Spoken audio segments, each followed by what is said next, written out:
Rodrigo, a program officer for Pacific, Arctic, and Eurasia region, but I am a healer, and I am going to perform as a healer because our colleagues from Pawanka asked me to start this meeting like this. I am going to stand up because I want to share with you something that is really important for us. Okay.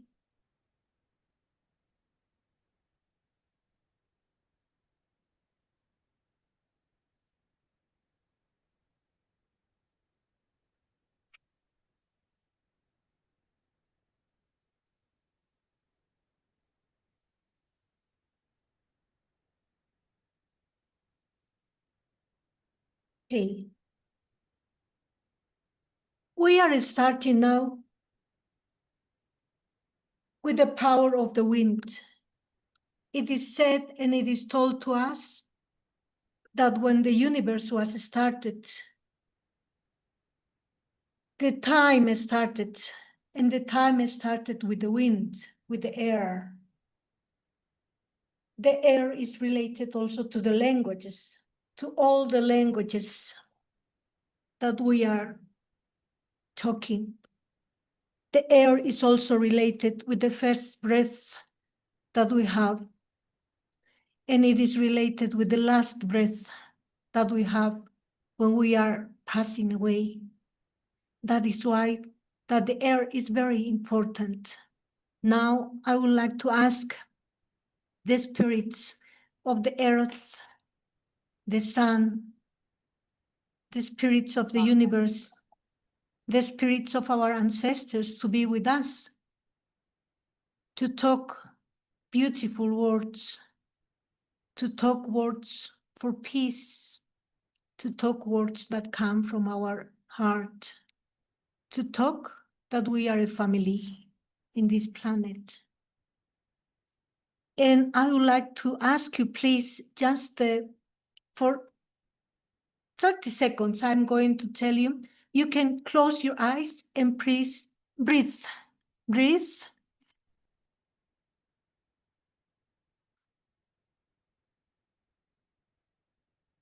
Thank you. You can open your eyes. It is a teaching that I had, and it is the same air that we are breathing now is the same air that is existent from the beginning of the time of this air. And that is why that this air reminds you that we are a family. Thank you so much. Thank you. Pachi. Thank you, Emma. I am going to give the floor to our esteemed colleague, Carla, the program director of Pawanka Fund, to continue with this meeting. Thank you. Thank you, sisters and brothers. Thank you very much, Nidia. And thank you, Emma, for this opening this webinar. I just wanted to have a few words and just share the opportunity to welcome in this moment to our partner, Kailena Bry, who is representing Tamalpais and who is also representing our board member, Melissa Nelson, and who will officially open this webinar for North America. So my dear friend, Kailena Bra, the floor is yours. Thank you, Carla. We say Nyawe in the Seneca language. My name is Kailena Bray. I am the Director of Relations at Tamalpais Trust, and I'm also a member of the Seneca Nation. And this webinar today really is coming at an important time, I think. And so I wanted to first introduce myself in the Seneca language, which I'm still a student of I'm still learning, it was in my family, sort of within my grandmother's time, it wasn't passed on to me or my parents. So we're in the process of revitalizing our language. So just to start, Nyawi Skiran Gagwego, Wasenta Ni Gaso Guanweka, Kelina Ni Gaso Ganyo Oka, Genya de y Anandawaga Gaiweno. So what I just said was my name is Wasenta in the Seneca language, which means the shaking of a rattle and the rhythm that comes from that rattle. I'm from the Turtle clan. We're all matrilineal. So my grandmother, my mother, and now I have a son. So he's Turtle clan. And I'm from the Seneca Nation and in the Gaiwano, people of the Longhouse. So we do all of our ceremonies in the Longhouse. So I just wanted to, I feel very honored to be able to open the floor in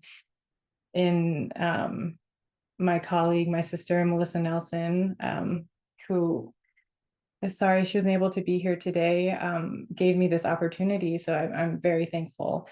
And I wanted to, as I was thinking through what to say, I went back to my own language to think, what happened in our history? Why is it so important that we think about languages?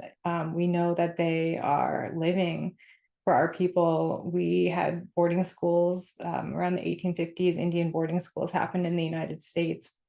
And so how that impacted the Seneca Nation is that now only about 30 people can speak fluently. So it's really been a huge effort to bring Seneca to our younger generations. And what my grandma used to say is that we have the Seneca language, and I think where many Indigenous languages have this idea of relationality. And what happens with languages is that it embodies this intimate connection we have to earth, to each other. It has our ancestral teachings. And when a language speaker passes on, we really lose that library of our language. And, it's a worldview. And I think right now with the United Nations International Decade of Indigenous Languages, we're understanding that many of the world's Indigenous languages are kind of at risk of being lost. So we know now that the UNESCO is projecting over 40% of the world's languages to be lost, which is very alarming. And it's particularly vulnerable for Indigenous peoples because languages often aren't taught at school. It's not used for legal representation, or it's not really used in the public sphere as much as English or any of the dominant languages. So, what we're understanding at Tamalpaya's Trust and with, the testament to the importance of Pawanka Fund's work is that what's happening with language revitalization is it's a call from our partners to work together to return our languages to their sacred places. And unfortunately, I think we're understanding there's not enough support, not enough funding. And we at Tamalpaya's Trust, we have the Indigenous Knowledge Holders Fund, which was developed with the idea that Indigenous languages are, this decade is an important time to really bring Indigenous language revitalization into focus for funders.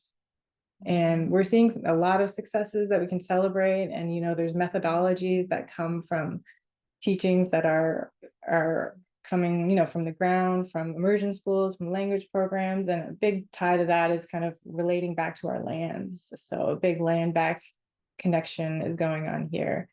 And, in meetings and gatherings, we like to, from the Seneca Nation, we like to really give thanks to our creation and our creator. And then, for every type of gathering that we have, similar to what we're doing here, the importance of this, we like to center our thinking. And as we enter into a meeting space, leave any sort of bad thoughts or ill will. It's kind of coming into a meeting space with your mind being very open and very clear. And we have a saying in the Seneca language, which is, now we bring our minds together as one. And so that allows us to really bring our heads together and think through and dialogue and learn. And so we say that in Seneca, Dane hodi neoguatnigot deok. So which means now we enter this into our minds as one. So I hope to open this with that last teaching and look forward to learning from the panel and from all of you here, and hope we can continue this dialogue. Nyawe. Thank you so very much, Kelena. That was beautifully said. And yes, you just set the stage perfectly to what our conversation is all about. And I think that is what Pawanka believe in, and that is what we will be this dialogue, this webinar is all about fostering that, to strengthen exactly that partnership, that collectivity between donors, between partners, between the community, between every one of us, to ensure that resurgence of Indigenous language can continue to be vibrant and continue to strive for generations to come. It's all about how we can make sure that Indigenous language revitalization is not just about preserving words. It's about how we can restore cultural pride, strengthening community resilience, and asserting the self-determination. We always say, and we continue to say in Pawanka, language is deeply connected to the land stewardship, governance, and spiritual practices. Over last night with Africa and Asia, exchange about language and what we were just seeing in Latin America, it's really the key pillar of Indigenous-led movements for rights and serenity. This is what the vision that Pawanka stands for, I would say, and the urgency that Pawanka continues supporting the initiatives, as we call them, and continue to work towards that and supporting. We support in the 7 sociocultural regions of the world, as you know, Kalina. And these initiatives and all of us who are here continue to employ diverse methodologies, including intergenerational transmissions of knowledge. That's the fundamental to uphold language in between the communities. We could see the strategies that they're using in terms of using the indigenous knowledge with media, with technology, and advocating to protect these languages. Today, we have 2 or 3 of our partners from North America who will be sharing their experiences and lessons learned.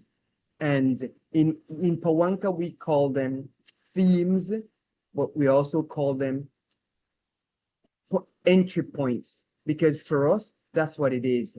It's the entry points that contribute toward the Indigenous people's self-determination.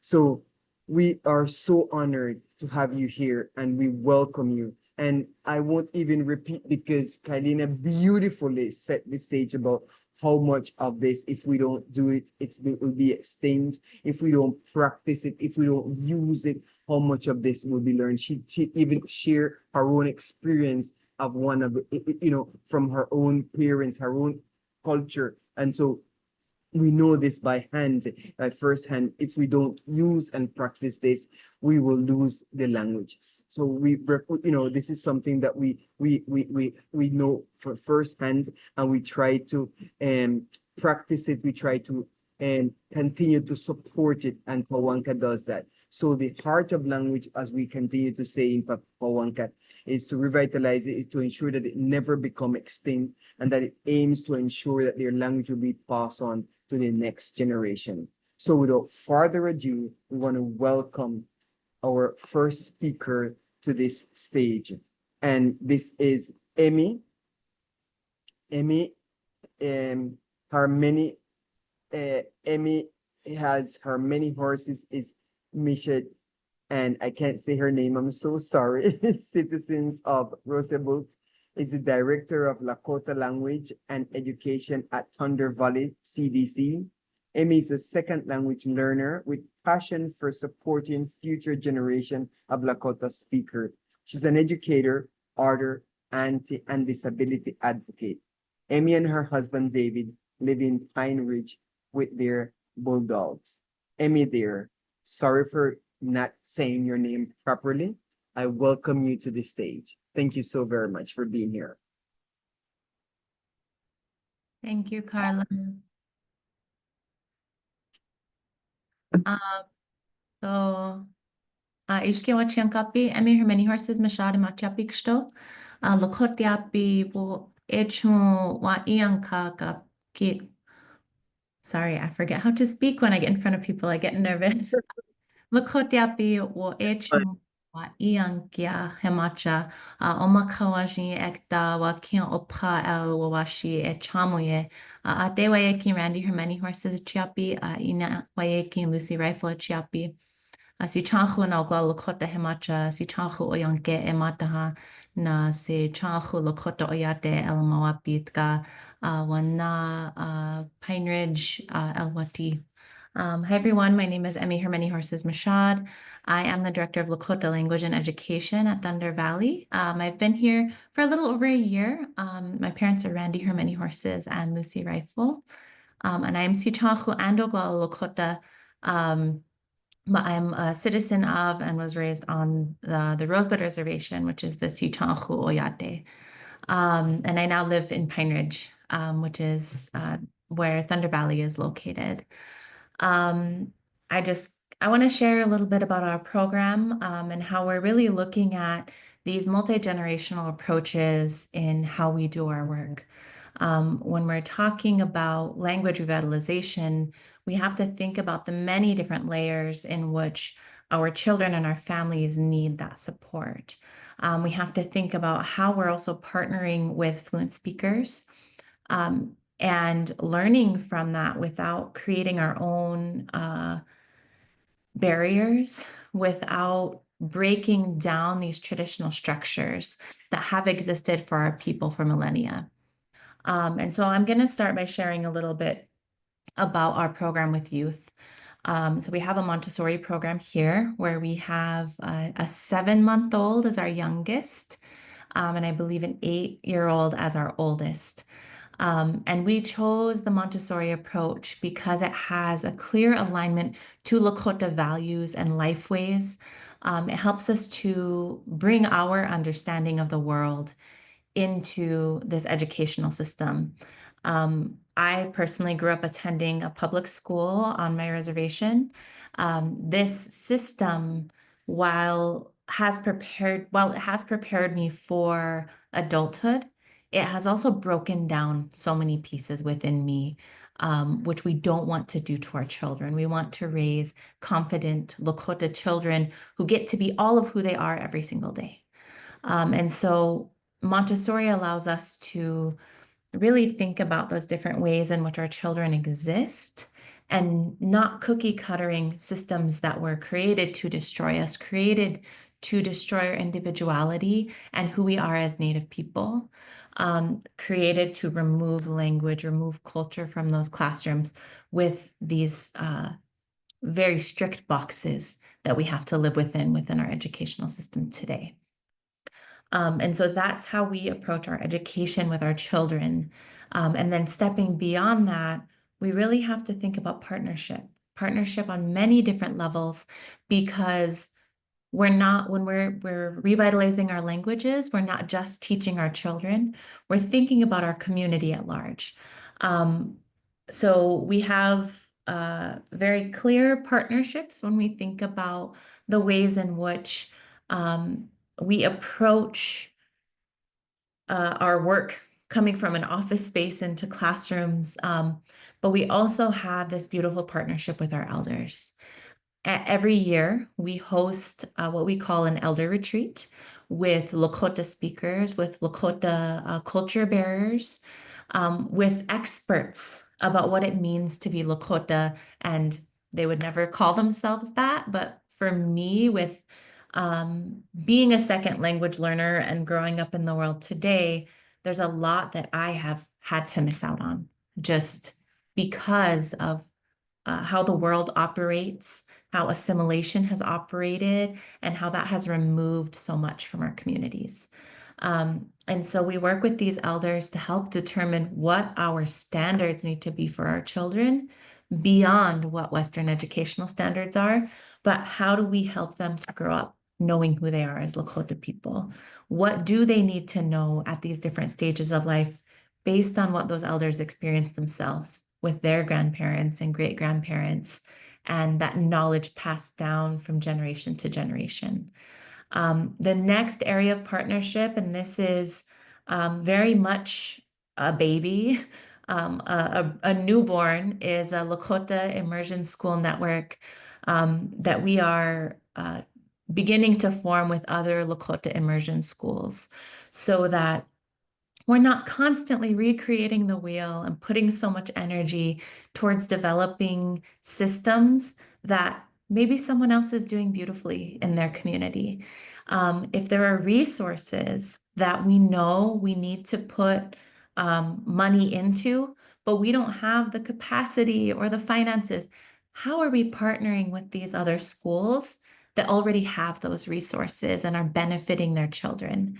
And so we've had only one meeting of that network. The name's probably going to be workshopped, but we're really trying to think about how we work together across our different communities, from one reservation to another, or one school to a school in another community, and really thinking deeply about how we partner for our children, for our educators, for our parents, so that the communities that we're seeking to serve, we really can lean into those different needs and honor those gifts that the other programs may have, the resources they may have, the experts they may have on staff, and figuring out how we collectively support language revitalization for our children and future generations.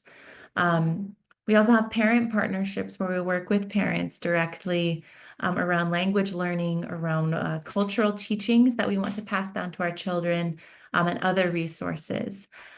Community partnership, where we're working with other programs here at the tribal level and at the community level to ensure that every resource that we have is able to reach as many people as possible in order to support our children and our community. I feel like I'm running out of time, so I'm going to go on to my next point. Within our program, we also are thinking a lot about environmental stewardship and how through Montessori, we can embed those teachings into every single day of what we're doing with our children and our families. So here at Thunder Valley, we have beautiful partnerships with our Lakota Land Systems Initiative, where they are in the process of beginning a bison herd here locally that will teach our children, that will also feed our children and our families and our community, where we're truly thinking about how we bring these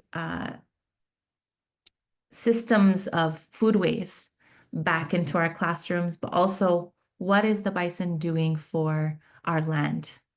What is the bison doing to restore plant waste that assist in medical or food needs for our community? And that's also a partnership with our Lakota Advocacy Center, which is creating a plant library so that these plants continue to exist for generations to come. And our children that we're teaching today will get to learn that, but they'll also be able to pass that down within their own families and their communities. Developing a plant curriculum with both of those programs so that our children are able to learn about those different stages of growth for our ceremonial, medicinal, and food plants, so that those can be passed down as well and shared with these other programs when we're thinking about partnership. And that brings me back to something that we're constantly thinking about here, which is self-determination and sovereignty. And so when we're thinking about these ways in which we educate our children and our communities, we're really thinking about how we get to make those decisions for our own people and with our own people. We are using written systems. So the orthographies, if you are familiar with the Lakota language, you understand that there are a lot of challenges that have come up in recent years around our written systems. And so we have elected to use a written system that was developed by a Lakota speaker in collaboration with other Lakota speakers. Now there's the white hat orthography, which helps us to determine how we're going to educate our families and our children.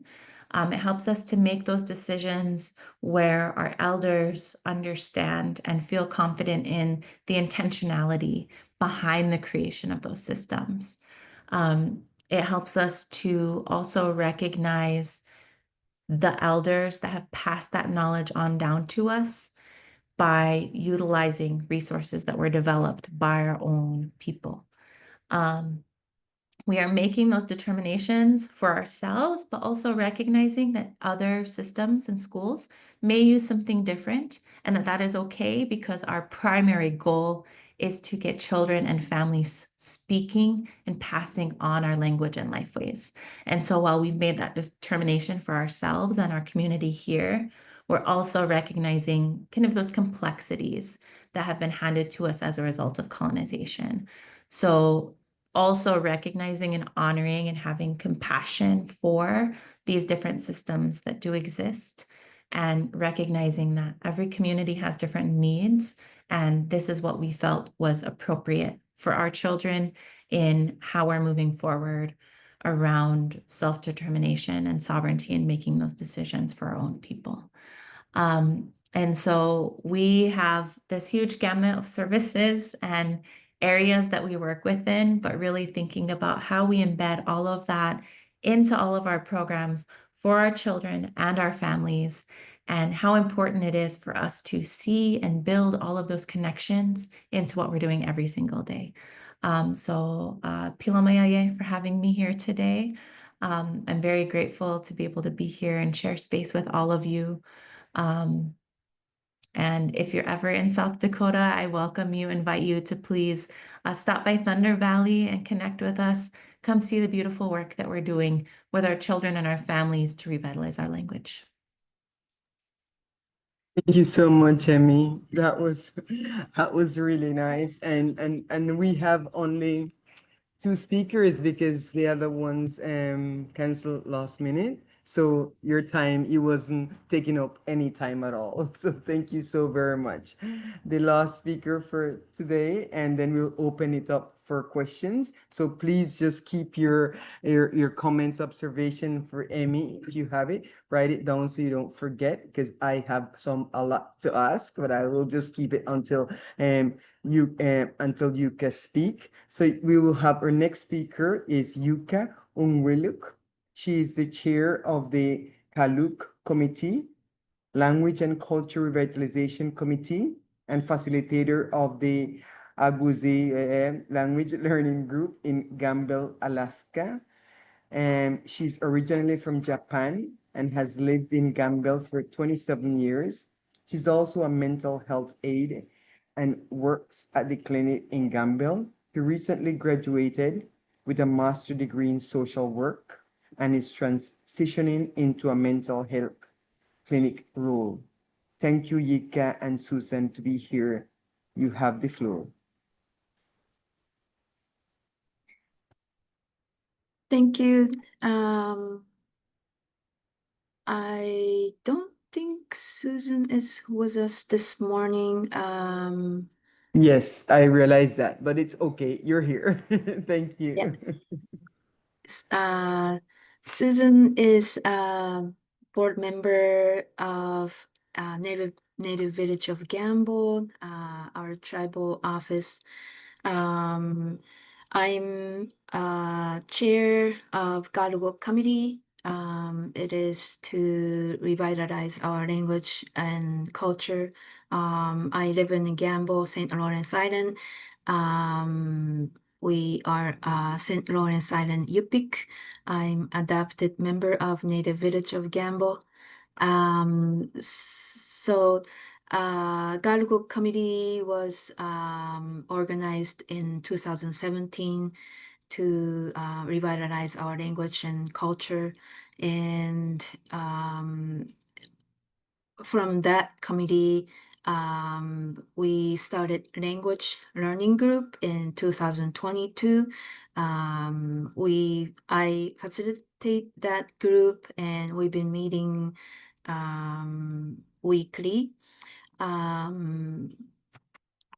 We have our elders and speakers coming to teach us our language we call Akuzipik. And I forgot to introduce myself in Akuzipik Wanga Tawagalingok. My Yupik name is Tawagalingok. Nangu Pangangami Ngonga. I belong to Nangu Pangangami clan. With this language group, we started planning and organizing the youth-led language Akuzipik survey because we, as a committee and language group, wanted to know how our communities attitude towards our language and also language revitalization.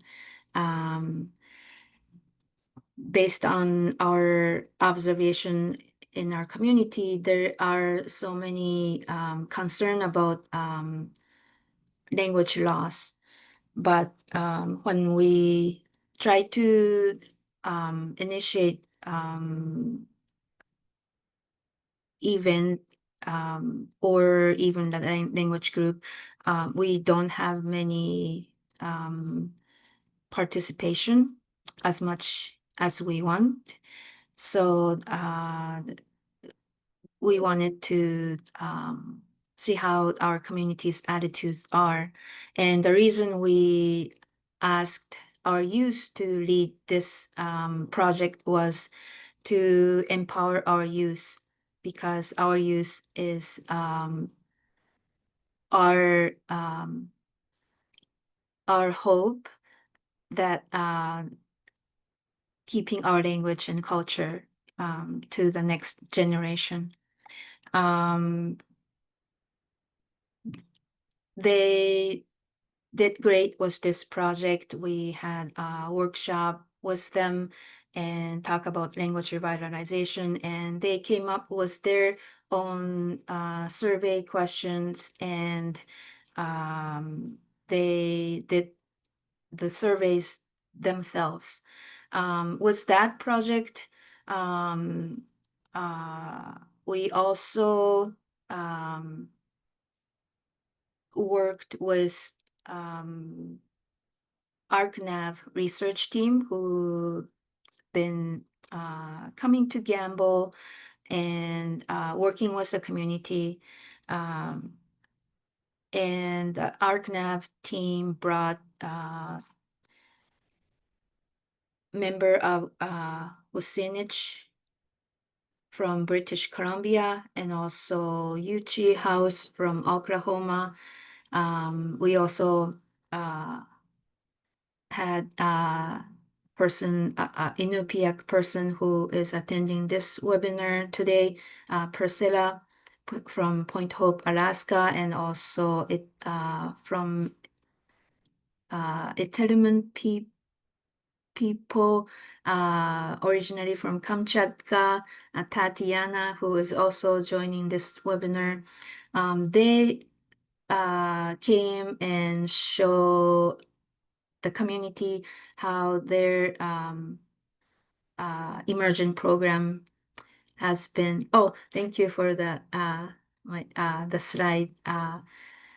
They showed the community their successful immersion program and how that gave us idea of how we can strengthen our language revitalization. It empowered the community so much, and during that workshop, community identified our strengths and weakness and brainstormed the possibility of future planning. Through the language survey, we also, the youth, through their question that they came up with, we identified their the community's weakness and also weakness and strengths, and I think key question was how if the key question was, do they think our language will be continued in the future? And pretty much divided into half. Yes, they believe it will continue. Another half, they are unsure. And it was good encouragement to keep our language revitalization project going. So the next future planning, the Galugo Committee and Language Work Learning Group has been doing under supervision of Native Village of Gambo, our tribal government, is to start our immersion program and apprenticeship project, and also planning on trip to either immersion school in Saanich community or Yuchi House in Oklahoma, or also visiting our neighbor Yupik people in Hupu Bay and learn about their immersion program and how they are running their program. We also planning another language workshop with ArcNav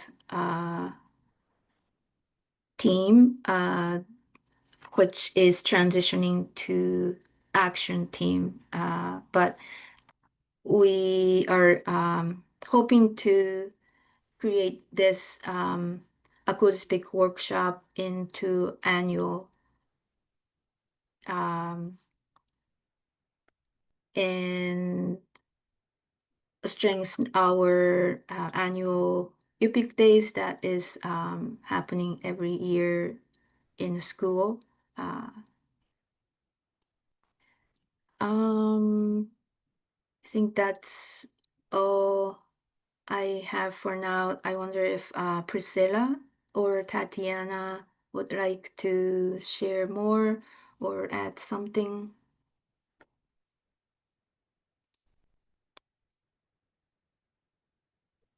For me, no, I have nothing to add. I guess maybe just talking a little bit more about St. Lawrence Island, and just the people in general. I'm originally not from there. I'm originally from the northern part of Alaska, but I've been working in St. Lawrence Island for almost 3 years now. Well, 2.5 years. And one of the cool things that I really, really enjoy about being on the island is the amount of speakers that there still are. So Akabuk, or Susan, who couldn't make it today, she speaks fluently, and her son speaks it as well. And one of the ways that they were able to protect their language and the way that a lot of the young people speak it is through hunting practices. And so being able to be out on the land, like there's more people who are speaking in a Guzupik, which to me is a really special thing. I think coming from where I come from, a lot of our language is also protected through our hunting practices. So we don't do any sort, like nobody grows anything, nobody does any like yeah, nobody grows anything. Everything that we do in northern parts of Alaska is hunting. And so in St. Lawrence Island, one of the main forms of food is walrus. and also bowhead whale. And so a lot of these practices are things that you have to do with groups of people. You can't do on your own. And so, like, usually when you go hunting, you are then with elders, or not so much elders, but older people, and then they're mixed with all of the really young people. It could be anybody in their 20s, or it could be people as young as like 8, 9, or 10. And so that was one thing that I wanted to highlight about St. Lawrence Island, is the way that they have protected and still have a lot of their language to this day. Yeah, thank you, Priscilla. So I forgot to mention the island where I live is more close to Russia. In this slide, if you can see on the horizon, we can see the Russian mountain, and we are relative with Russian side of Siberian Yupik. We speak same language, so our big dream is to connect with our relative on the Russian side to have our language revitalization project together.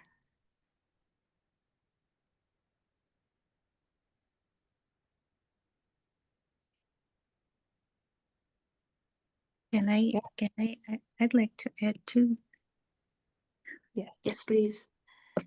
Hello, everybody. Tatiana Digay I'm originally from Kamchatka, from Itelmen community, and we have only one language speaker left, which is why a lot of my work is connected with language revitalization. And through this ArcNav project, together with Priscilla and other people, I had this amazing opportunity to visit with Gamble or Sibukak and St. Lawrence Island, and to witness a living language. It has been, it's really an exceptional place. As Priscilla has mentioned, it's an island, which is actually their strength, because they are really a very small and closed community that has all of the opportunities to speak and practice their language, and that centers, their whale hunting and sea mammal hunting.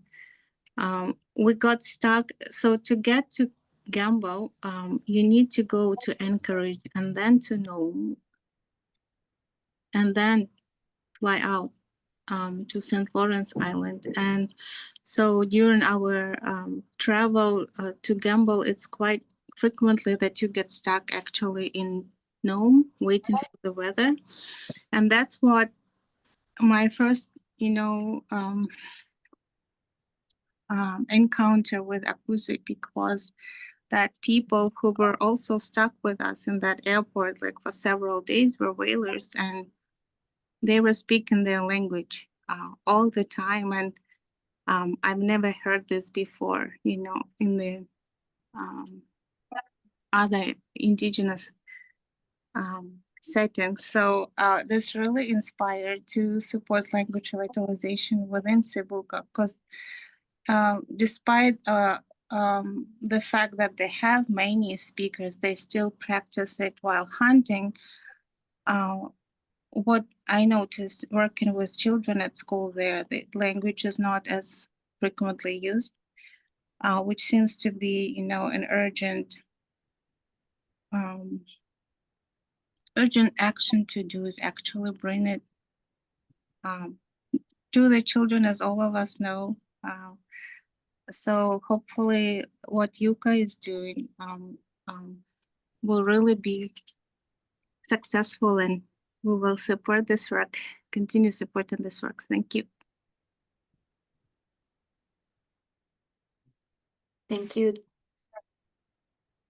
Thank you. Thank you very much to Priscilla, to Tatiana, to Yuka. Thank you very much for your contribution. Thank you to all of you. Thank you, Emmy. The floor is now open. Please, questions, comments, observation to my colleagues, to my partners, donors, to every one of you who are here today. please embrace this opportunity to ask your question. These were two beautiful sharing of experience here, who you enlighten us with your challenge, your lessons learned, your approaches, our strategies, what you use to revitalize languages in your community. You know, I have questions like one of our curiosity, you know, how do you assess the changes from the revitalization of these languages in your community? What changes do you see happening in the life of others there? How can you see that?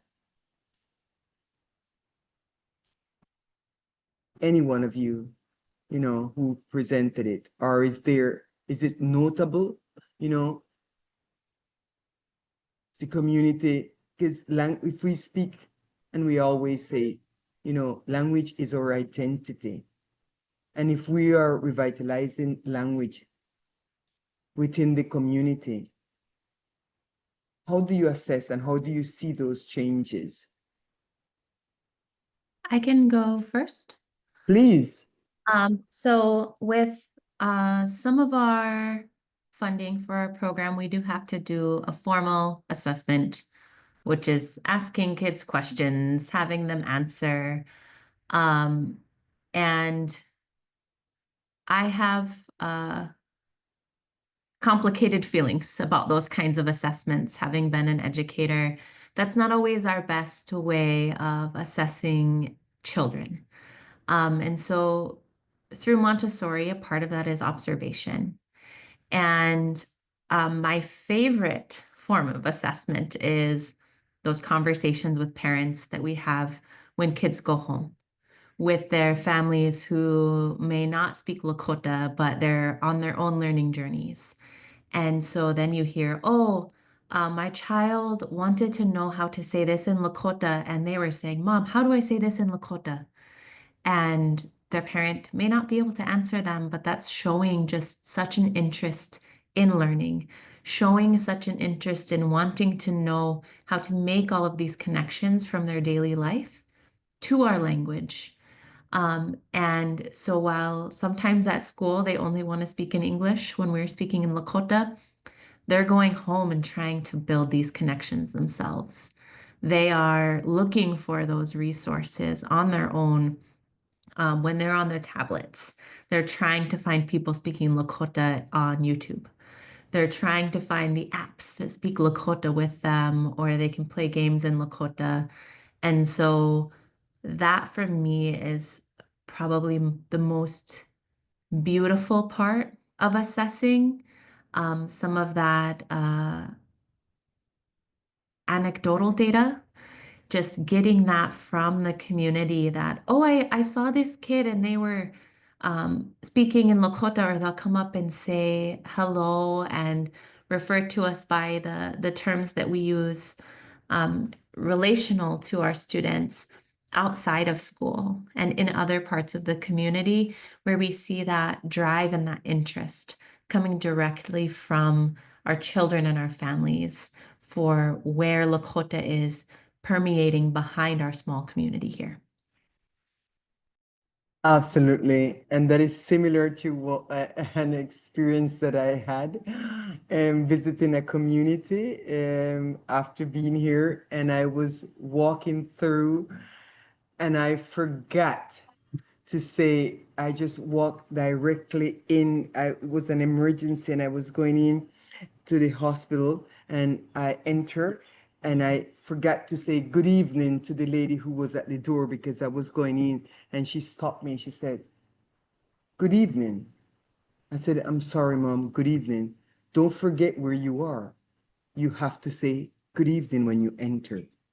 You know, so they remind you of the culture and where you are. And that alone makes assessment of what I just said, you know, that you could easily know if something is applied when you start implementing this, and when, you know, little at his age, and the community is observing, oh, immediately she knew you're not from here because you're not even, you know, you're not behaving, or your attitude is not, or your practice is not adequate to the standard of the community, of the way we behave in the community. So Thank you so much, Emmy. That's exactly what it is.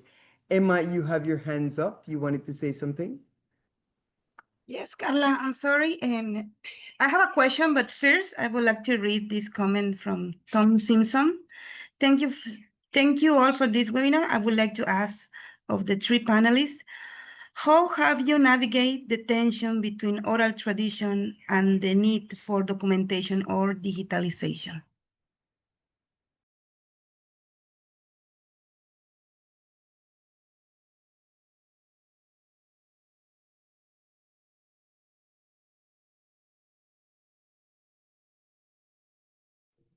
I can share what's happening in my community.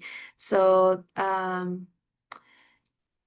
documentation and digitalization is happening in my community also. And speaking of tension, I often hear people say, that's not right, or that's not how we say. They're talking about either dictionary or some materials, teaching materials that we use. One reason for that, this might be unique for my community, but we have clans, and those clans are originally from all over on the St. Lawrence Island. We used to have so many settlings on the island, and so I belong to Nagopagagami. That means people from Nagopagak. So each clan have not all words, but slightly different way of saying, and so when we put one way of saying on dictionary or other material, other people would say that's not how we say, and there are some tension during example during my language learning group. The person who was leading the class that time, she was making material herself, and then the other elder would say that's not how we say, and there was some tension. Of course, we do not say anything to our elders. That's our culture. We respect our elders, but this may discourage some other. So we always have that challenge, and we talk about how we navigate that challenge. So this was also our question too, how navigate the tension. We just go case by case.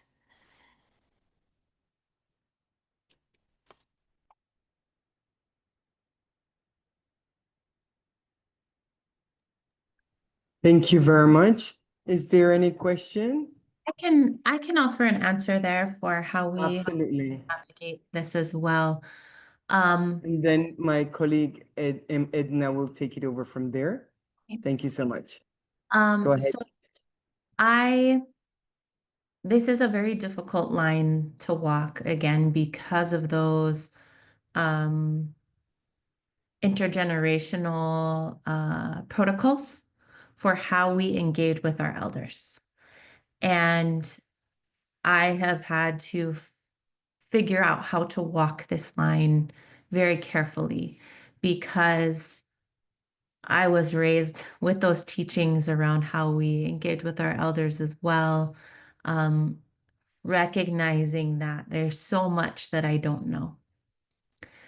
And something through this that I think a lot about is also that as a result of colonization and boarding schools and these different experiences that our community has had, we have to recognize that our language was not given the natural opportunity to evolve in the way that languages do.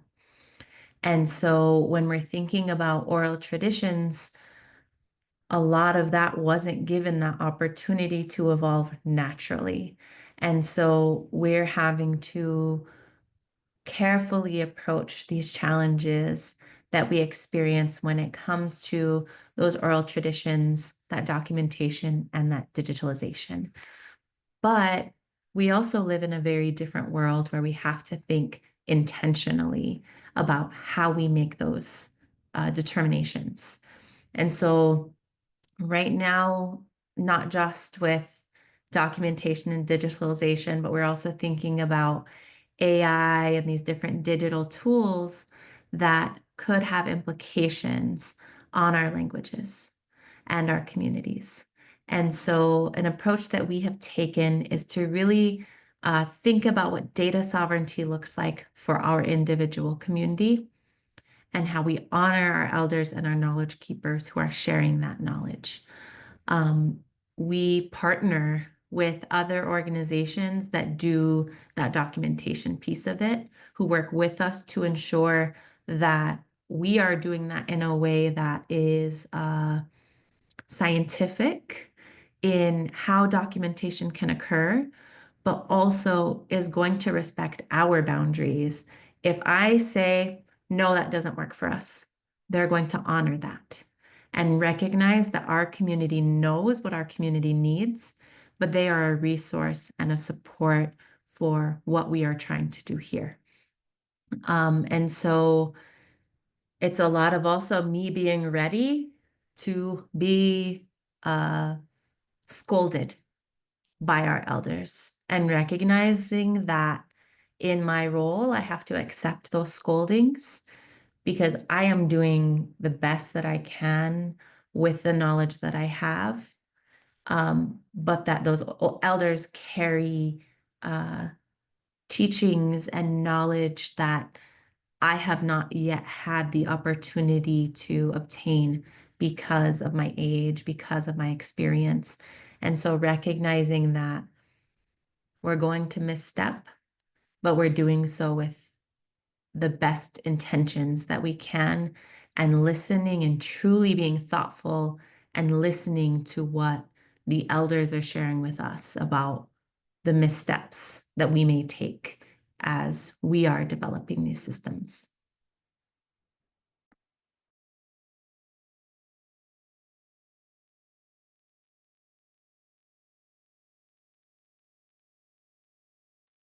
Thank you so much, Edna. Yeah, thank you, everyone. Takwenya, Puisho, Chikwa Tokote. Greetings. I'm Edna Kaptoyo. I support Pawanka in grant making, and I'm glad to join this North American conversation. I'm joining from Kenya. I think I've not met most of you, but I think I've met some, like Tatiana. I know her for more than a decade. In another process, so good to see you all. We've had conversation yesterday and also today morning with Asia and also Africa partners. And I think a lot of what you've highlighted in terms of the threat to indigenous languages resonates with many. We had one speaker that they have only, their community, the Yaku, for instance, had only left with 5 fluent speakers, and they were elderly and they were being, the language was being lost.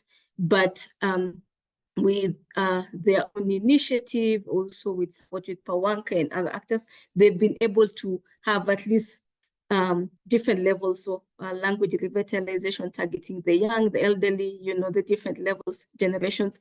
And now they have more than 300, who can speak. And so I think that's also showing that we are faced with huge challenge in revitalizing language, but also with community effort, with that spirit and solidarity, and it can be done because they highlighted they didn't have government support. And that reminded me also of another community in Kenya called El Molo, who had even the government itself acknowledged the language is going extinct because of assimilation, with other community discrimination, and also, of course, the impact of education system. But now they have more than 3,000 fluent speakers, and they have a running school within their community, and they're using different strategies, whether festivals, developing their own dictionaries, but also owning their data. I think you put it so well, Amy, like how in this era, how you can also leverage on technology, but also ensuring that data sovereignty, and the property rights are with the community. Ownership of that data is important. And so I think those the reflections we had, and I think one aspect as well, they talked about really the lack of support really to really build those materials, to carry those language lessons. And I'd like to ask as well, how are you, from what we've had yesterday from Africa?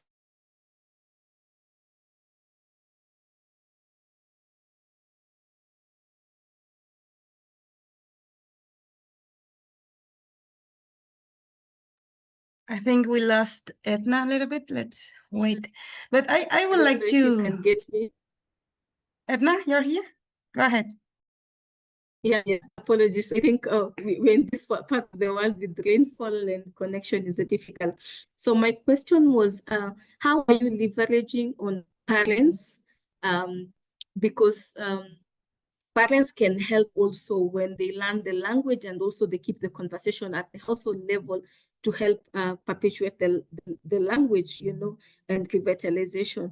Also, are you also partnering as well with other institutions to support this kind of work?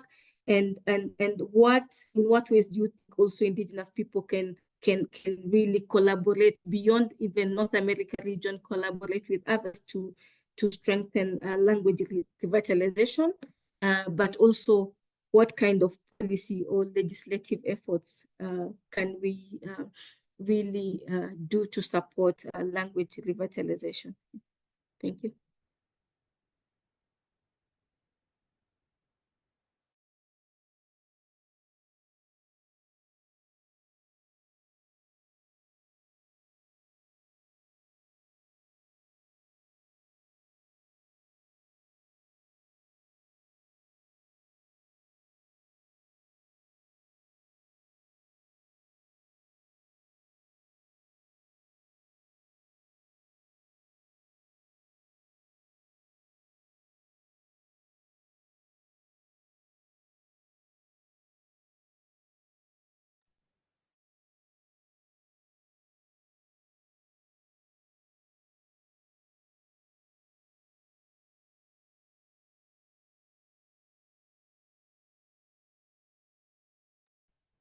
Okay, I would like to also share a little bit of my experience.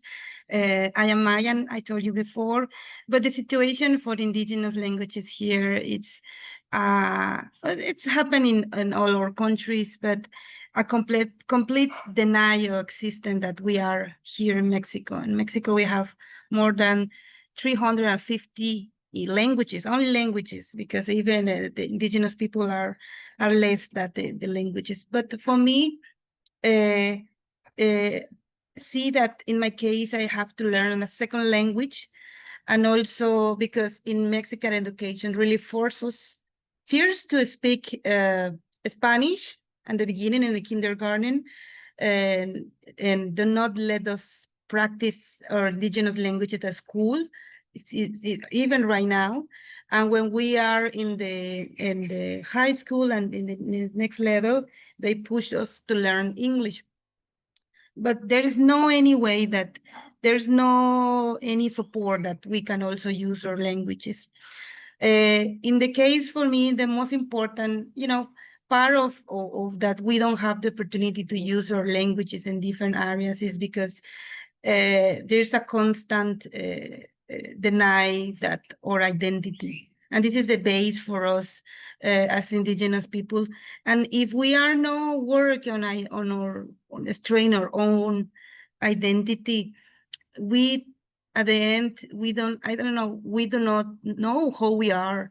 And that's why in our indigenous areas are a lot of problems. We don't have access to education with quality. But for me, the main question that I am sharing this is how you are including the youth to be part of the next generation, because if we see a future, if there's no a really keep the youth be part of this community, there's not going to be a next generation of people that speak the language. This is one side, and another side, it's our languages are not only language, like for example the English, that we can share general things. I feel that the English for me is a really good tool, but the languages not only are words, they have a lot of meaning, a spiritual meaning, the connection with the land, the connection that we have between different things. I used to use one word in Maya, is iknal. Iknal means literally in the dictionary. You can Google in the Mayan dictionary and mean next to you. But iknal no means literally next to you. That's a word. Is expression that they have another meaning that it's more next to you, but in the spirituality. When someone die, or for example you are traveling, I can tell the next iknal titech. That means that I am next to you, but that means more that I am supporting you, or these people that is not physically here is gonna be with me the rest of the day. And this is part of the thing that we lose only for the documentation. We have a lot of documentation, dictionary books about that. But if you don't have the opportunity to talk with an elder and give this another meaning, you can really, if you read it in the dictionary, you're never going to understand what this word is very important for us to say goodbye, or when someone die and someone tell you that iknal detach, that the parents or someone is going to be with you the rest of your life, but not in a physical way. So how we can the question was how we can connect this, because in my case, when I had the connection with this kind of knowledge, I had a process that denied myself as indigenous people for the constant information, the globalization, that to be a just general Mexican, but not be a real Mayan.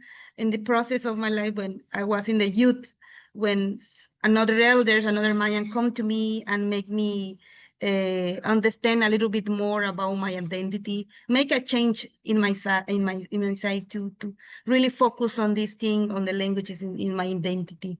How do you think how we can improve this? Because one of the sides that is really important is the technologies right now, with the TikTok and social media really helps a lot, but also how we can protect also that knowledge, no?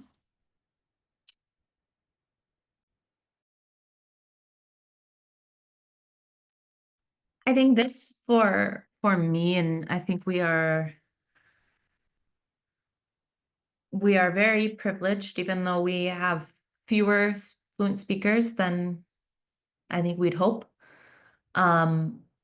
We are still very privileged to have as many speakers as we do. We have a speaker that works directly in our school with our children every single day. And so that, I think, just to preface these other things, I think what we do and is a part of something we're trying to build out right now is determining how we make our language exist and allowed to exist in these places that young people are passionate about. We have been having conversations with other organizations who are doing work around language revitalization and reclamation that are embedding these tools into technology and having not just the children or the young people, the teenagers, learning about those technological platforms and the tools they need to do that, but also prioritizing language within that.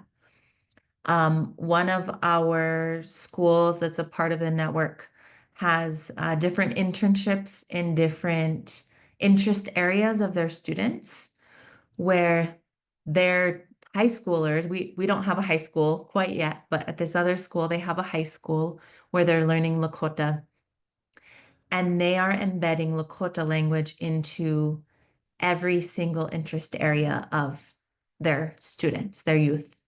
And so for me, like having those kinds of partnerships also builds up opportunities for the children who right now are babies in our program, is that interest and that connection for language that gets to exist for the young people of today. That partnership for us is important, and then accepting that we have to figure out how technology exists for our language. We can say as much as we want, Lakota is an oral language. We can say that. If that's all we're doing, it's not going to live on. My grandchildren and great-grandchildren will only have these recordings that we took 100 years ago. They won't have these opportunities where our language evolves and grows based on the world that we exist in now.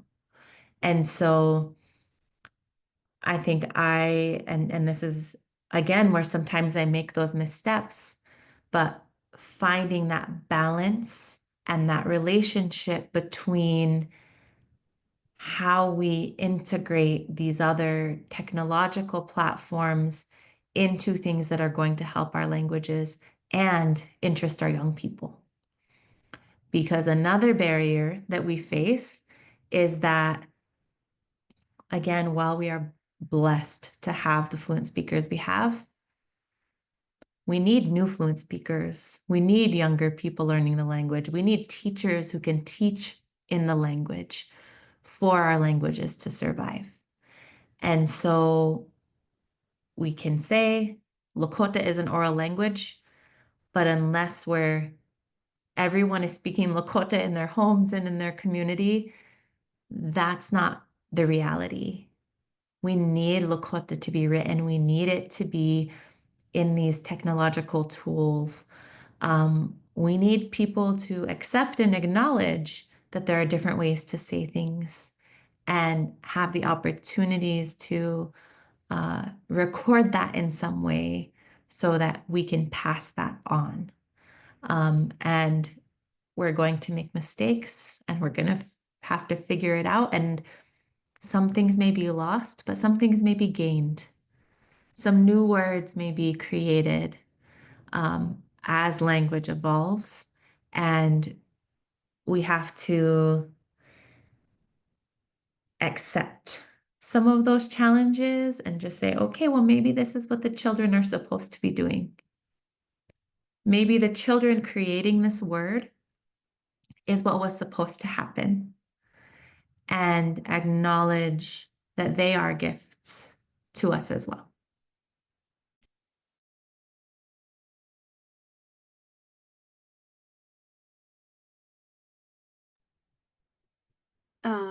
Answering Edna's question, we do work with linguistic professors, two linguistic professors. One is from University of Alaska Fairbanks, and one is from George Mason University, and their students. They are studying our language, Akuzipik. One of their PhD student currently creating acoustic version of Wordle game, and in our language learning group, we've been going through 6-letter words list that PhD students came up with. And we named that game Akuzo. Going through the list, this PhD student, whatever the program he used, it changes all the nouns to like my something, and it came up with all 6-letter words, and like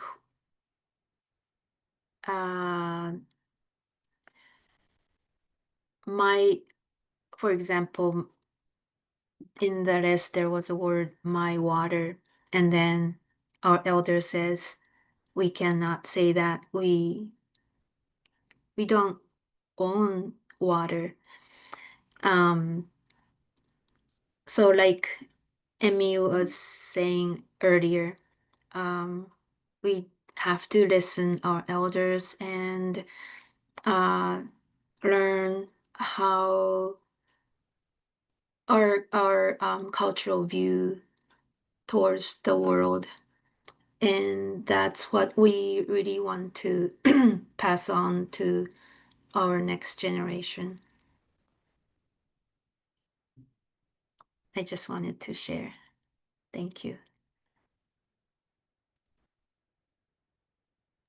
Thank you so much, Amy and Yuka. That is, it's very important to see that someone that we talk about in general about the projects that we have regarding the language revitalization. The people think that it's not important, but for us as indigenous people, it's very, very important. This is the tool for the oral culture can exist, and we have when we see, because we have a lot of topics, we have a lot of projects in Pawanka, but see, for example, I have another project from Brazil that is more focused on the reforestation and conservation of the forest and the jungle. But see, have the experience, see them, and see all the communities speaking only the language, and they are no need to use Portuguese, because between all of them, they have really all these languages is not right, because it's oral. But see that these communities having really struggled, very important struggle regarding the territorial, but at the same time they are strengthening regarding the language, because I'm sure they are going to keep moving this knowledge in the youth with the kids in the future. But see how we can have one of the reasons is because they have another situation, not like us, that we have in Mexico and in United States, in Canada, in Alaska and Russia, that they try to force or delay their identity.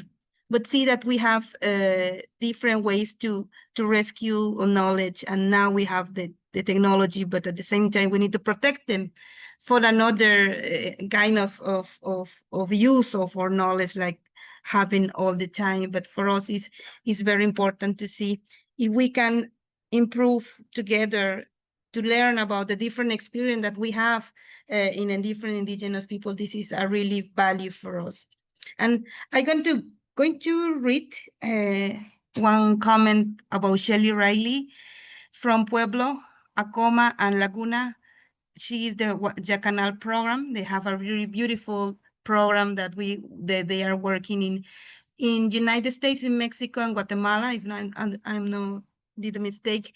They are really focused on the traditional knowledge regarding the moon, and how these old indigenous women have this knowledge through all this country. But at the same time, they have really connected with the language, and even that we have different kind of languages in all these countries, and it is very, very important. Thank you, Shelley, to be here.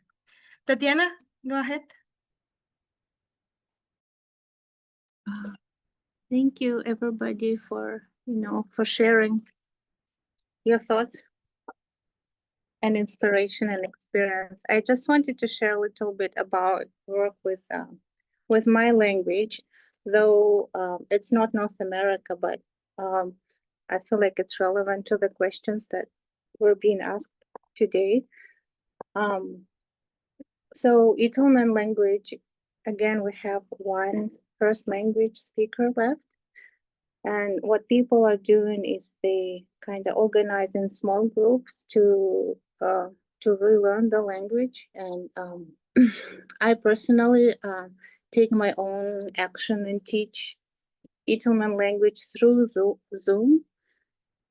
So we learn the language. I also learn the language myself while I prepare the lessons. So I have to consult with those who know it a little better.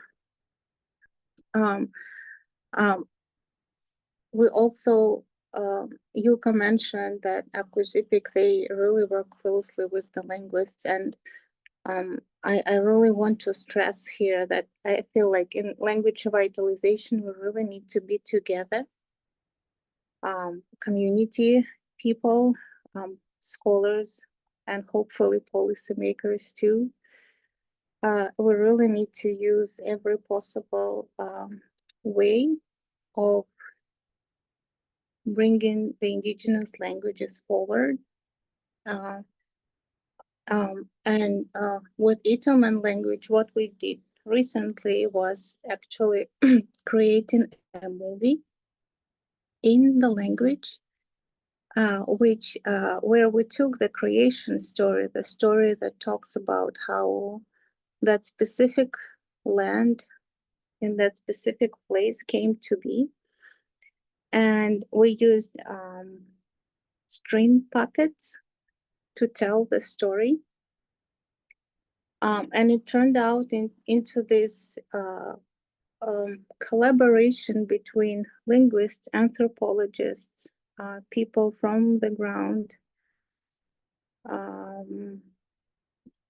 visual like filmmakers and audio anthropologists to really make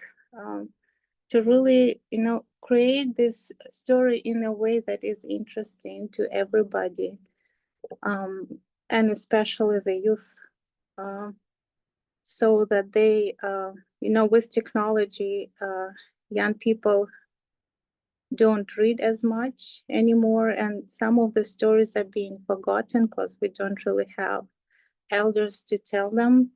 So we felt that that was a good way to kind of address the loss of indigenous knowledge and language together, bring forward the history of Itelmen people, the original story of the land, and the voices of the land too. And we used it was people who were, whose voices, who voiced the puppets. So what we're doing right now is actually, we will have a gathering of the participants of this project to stage the puppet show, the mobile puppet show that could probably travel to different indigenous communities and share our experience and our lessons learned and inspiration. So that's a kind of something big that I've been working over the past years. We presented this movie at the Arctic Science Summit Week. Priscilla was with us. Was quite an interesting event. But I hope that this movie really will, again, bring more interest from young people, bring more pride in who we are, and have and bring more time listening to the language and trying to speak it to everybody. Thank you. Thank you so much. And this is, I remember something that is very, very important. And as a Maya, people that, Mayan more knowledge for the pyramids, for the counting, for the calendar and all that. But you can find all the information you want about Maya people in the books, in the library and all. But any of that knowledge came and by the words of the real Mayan people. They came from anthropologists, for another people. And like you shared, Tatiana, have the opportunity to share or know or knowledge, but by all what we are doing by ourselves to form up for our people. That is really, really important, that we can also change the way that I've been here about us, because not every day they are telling how indigenous people are, that we are having bad situation, but any of them is really have the opportunity to hear about themselves, that we are really are. And this is very important. Okay, just to finish, I don't want to take more of your time. Just the last question. Edna was talking to us and she lost internet. She sent me the message of their questions. How are their partners going and empowering and support language revitalization? What is the strategies to collaborate globally as indigenous people to support language revitalization? And what is the policy advocacy to recommend to support languages revitalization?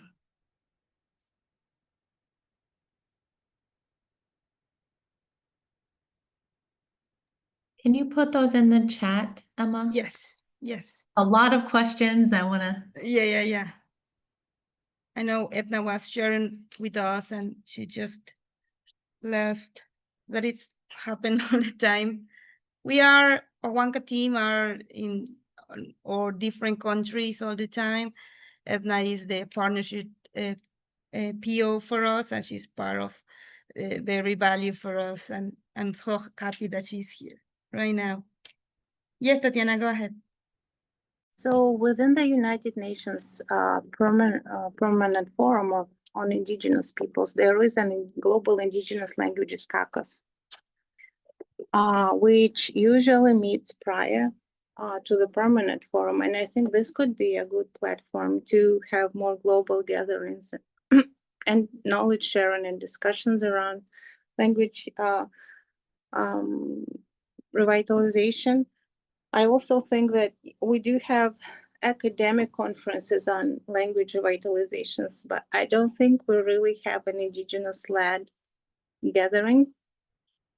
Like, for example, they have World Indigenous Education Conference and like Native American and Indigenous Studies, but we don't really have anything that globally focuses on indigenous languages. So this could be two of the platforms for, that could host workshops and knowledge sharing and practice globally. I'm going to take the policy one because I think that it is a very challenging one to address, but something we're also thinking about is that for us, we have different dialects of our language. Every community, even on our same reservation, may speak slightly different, like sub-dialects of the same language with different words used for different, for the same thing. And it could be, but it can be understood because of how descriptive our language is. Something that I experience is that even here locally from, we hear a lot about how our language is sacred. There's all these things that we need to be doing. We have to protect our language, but without necessary actions at the local tribal political level. And then at the state level for the resources that are available, the financial resources that are available for our children and our language. And so for me, I am thinking about like how we do that here locally, which while not a part of that immersion school network work, I think it's necessary to think about how we work together in our own languages to get what we need so that we can serve our communities, which means oftentimes like letting go of what can maybe be our own personal heart work or goals, and saying, okay, what can we all collectively agree on that we can fight for our language and for our children? And how do we come together to do that? And we're not always going to agree, but unless we figure out how to do that within our own languages, it's really challenging to not just have this advocacy and this policy work be strictly lip service rather than actual action that we can take in our communities. And so for me, like that is a part of what we're doing with that immersion school network, is saying, okay, how do we need to push our tribal nations to not just putting lip service to language revitalization, but truly taking action towards what we need for our children so that they have the language, so that their great-grandchildren have the language, which means we have to figure out how to step beyond these harmful, colonial, individualistic practices that have been forced upon us when we used to be able to make decisions together, collectively, for our children. And so for me, I really see a need to start there and then go beyond, while also connecting with other nations and languages so that we can learn from one another. Because I'm doing my best, but maybe someone on the other side of the world has done something really beautiful that I can learn from, that will help achieve those goals for us here locally, so that we truly can figure out how we work together around the entire world.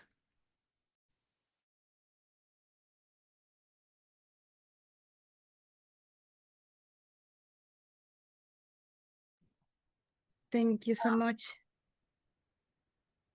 Uh, Yes, you can go ahead.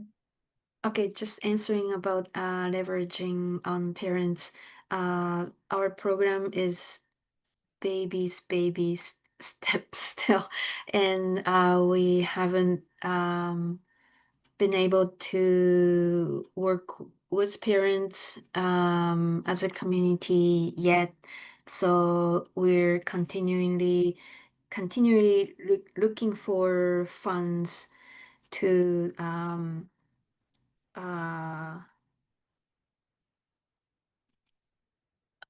make our project bigger and be able to also pay parents coming to our language group, or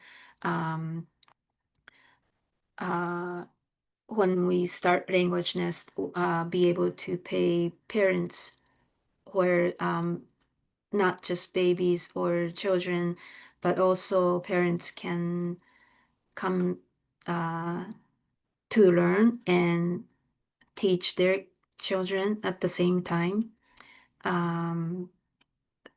We really like to have project like that to support our parents.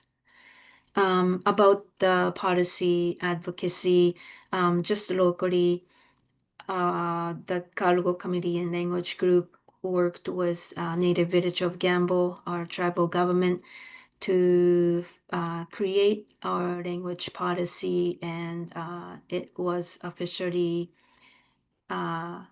became reality. And they just made a first resolution about the language policy. Unfortunately, I still haven't seen much of difference yet, but at least that's in writing right now.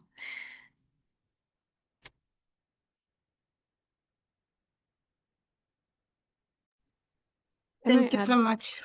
Sorry. Yes, go ahead. Kind of adding what Tayuka is saying, and also what you were saying, Emmy, about trying to get people to go past just saying things. I think a lot of people, and I'm speaking from my my experience in my community with language revitalization, and everybody talks about wanting to do it, but nobody really takes the steps in order to get it done. And so it's like, how do we get people to go from wanting to do language revitalization and we still have the ability to do it, and there are elders who are fluently speaking it, who struggle finding people to speak with, and they're willing to put in their time. But then on the other end, like with myself personally, like I feel very overwhelmed with the idea of it. And so it's been really nice being able to work in St. Lawrence Island with the language and seeing like the small steps that it takes in order to get it done. Because when you think about wanting to learn to speak your language, like the overwhelm, like just kind of rush of things that feel like it will never happen. It's really nice to break it down into those really small steps in order to get to that point where you can learn the language and you can begin these kind of motions to start learning the language within, like, not only myself, but within different parts of the community, different parts of Alaska. And so I've really enjoyed working in St. Lawrence Island because of that, learning the different steps. Yeah, I just wanted to add to St. Lawrence Island story is that they actually took a very, very important step this last year as a tribe, or you could correct me if I'm confusing things, but they did take develop a document where they take responsibility and action and language revitalization as a people and as a village, a native village of Gamble. They actually wrote it down within their priorities for the village, which I think is an amazing step that kind of adds the volume to the future, to the future of the language planning.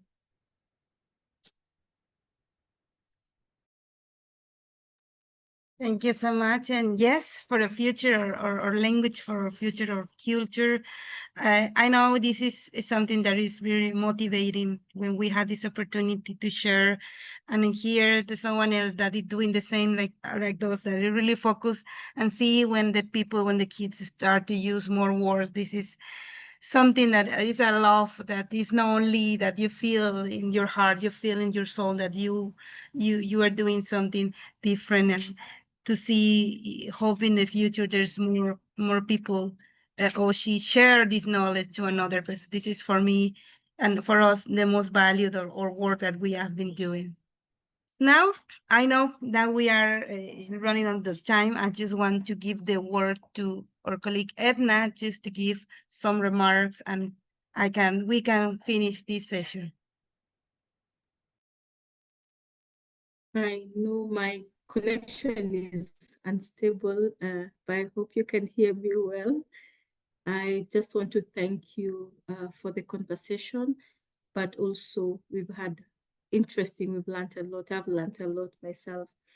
And it's what I can see from the conversation is really the urge and also to reclaim our language, because it's about the diversity of our knowledge, which is embedded in that language. And because it's how our experiences as a peoples is accumulated. It serves as part of our memory as Indigenous people, and it's also the identity. And this is important for our self-determination as Indigenous people. And however long it will take as Indigenous people to revitalize the language, to keep it alive, so long as we're building and in solidarity and we are doing the collective work, we will continue to keep this important language because it's crucial for really our cultural heritage, our knowledge and wisdoms, and for the present and the future generation who are here with us. So I'd like to appreciate you on behalf of Pawanka, our guiding committee, our partners for the support and the work, the incredible work that you do. And to also say that we'll keep sharing information, keep having this conversation across regions, in the regions, to also build learnings and also building that solidarity and collaboration. So I thank you, Soronyowo, and back to you, Emma.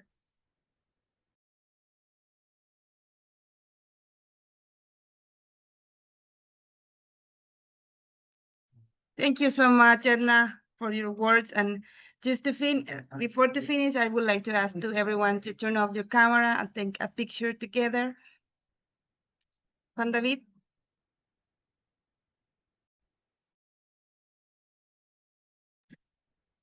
Hi, Emma. Okay, I will take the picture at 3.